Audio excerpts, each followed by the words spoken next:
Hello guys, स्वागत है आप सबका मेरे यूट्यूब चैनल में economics hub Uttarakhand open university. इस पे हमने हाउसिंग का टॉपिक पढ़ रहे थे। पार्ट 12 में हमने देखा कि हाउसिंग क्या होता है, उसके दो एस्पेक्ट्स के बारे में देखा। ठीक है, पार्ट 12 में हमने देखा हाउसिंग क्या है कि मतलब ऐसी जगह हो गई, बिल्डिंग हो गया, फ्लैट हो गया, घर हो गया, अपार्टमेंट हो रहा जहाँ लोग रह रहे हैं, जो लोगों को सेफ्टी सिक्योरिटी प्रोवाइड कर रहा है। फिर हमने दो एस्पेक्ट्स पढ़े, एक आपका क्वांटिटेटिव एस्पेक्ट्स पढ़ा, ठीक है, जिसमें हमने किसकी बात करी कि भाई डिमांड और सप्लाई क्या है, ऐसे फीचर्स जिनको हम मेजर कर सकते हैं। क्वालिटेटिव एस्पेक्ट्स की हम बात करें तो हम इसमें घर की मतलब क्वालिटी की बात करेंगे, कैसा मटेरियल उसमें यूज हुआ है, क्या फैसिलिटीज है घर में या उसके आसपास, ठीक है, इसकी बात करें। तो आज हम इसी टॉपिक को पढ़ेंगे। ये हमारा topic qualitative aspects of housing. तो देखो, these relate to the living condition, कि वहाँ की लिविंग कंडीशन कैसी है, कंफर्ट क्या है, क्वालिटी कैसी है हाउसिंग की, ये सब कुछ आपकी क्वालिटेटिव एस्पेक्ट्स में आ जाते हैं। ठीक है, तो फर्स्ट देखो जो उसमें की कंपोनेंट आएगा वो आएगा आपका स्ट्रक्चरल क्वालिटी। ठीक है, तो इसमें हम यही यही बात करें कि जो घर है कितना ड्यूरेबल है, उसमें कैसा मटेरियल यूज हुआ है, कैसा उसका डिजाइन है। ठीक है, मतलब कितना वो रेसिस्टेंस है to natural disasters, earthquake, floods वगैरह। ठीक है, उसमें उसमें उसकी रेसिस्टेंस क्या है आपके घर की, ठीक है, मतलब कितना मजबूत है, कितना ड्यूरेबल है।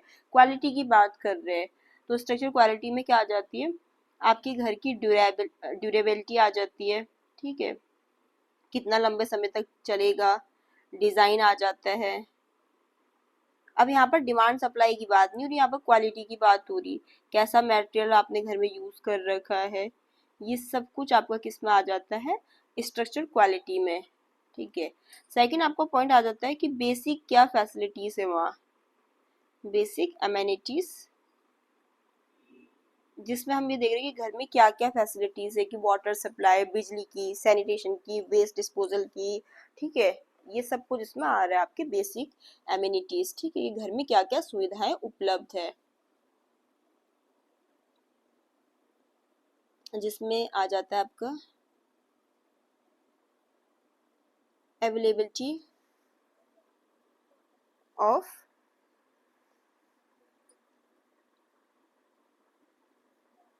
Water supply.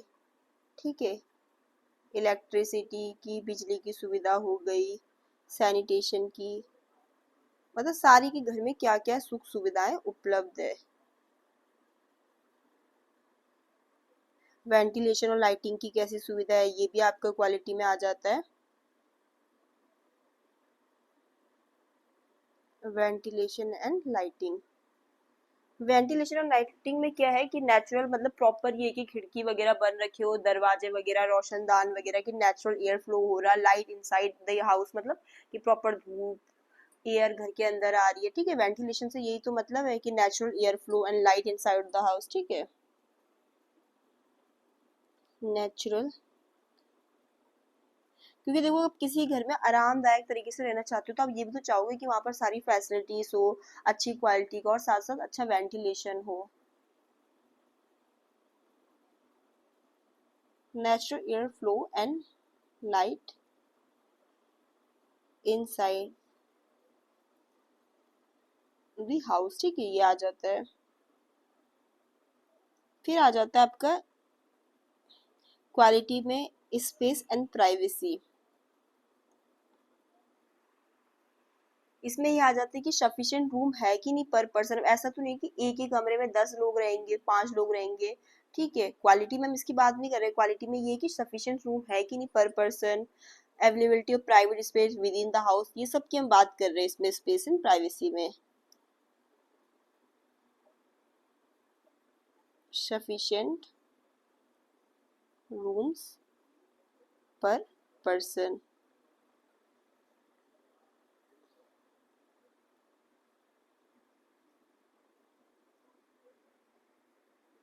Environment and location.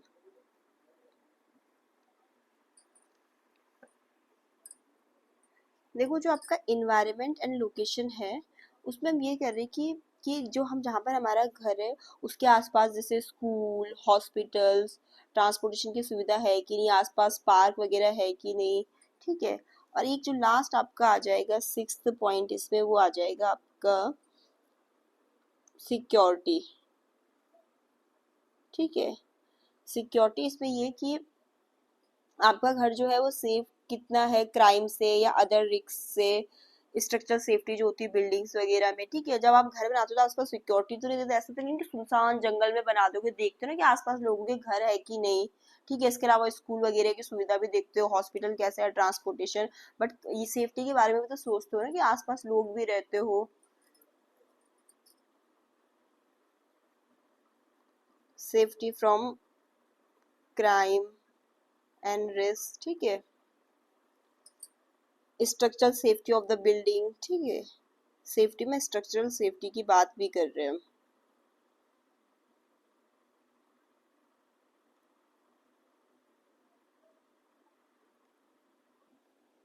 Safety हम किस किस से बात करें, क्राइम से, रिस्क, तो इससे अच्छा इसके साथ साथ स्ट्रक्चरल सेफ्टी की भी बात करें बिल्डिंग की। स्ट्रक्चरल सेफ्टी से देखो हमारा अर्थ यही है कि कोई जो हमने इमारत बना रखी है या कोई भवन बना रखा है वो किस तरीके से कितना सुरक्षित है, कि जैसे बारिश आ रही या कोई भूकंप आ रहा, तूफान आ रहा, तो ऐसे तो नहीं है कि एकदम से गिर जाएगा, मतलब किस तरीके का मेटेरियल उसमें यूज हुआ है, लंबे समय तक टिकाऊ होगा कि नहीं होगा। स्ट्रक्चरल सेफ्टी में हम इस चीज की बात कर रहे हैं बिल्डिंग की, ठीक है। तो देखो इसमें हमने क्वालिटेटिव एस्पेक्ट पढ़ा हाउसिंग का, ठीक है, जिसमें हमने structure quality, basic amenities, ventilation and lighting, space and privacy, environmental location पढ़ा। आज की वीडियो में इतना ही, थैंक यू।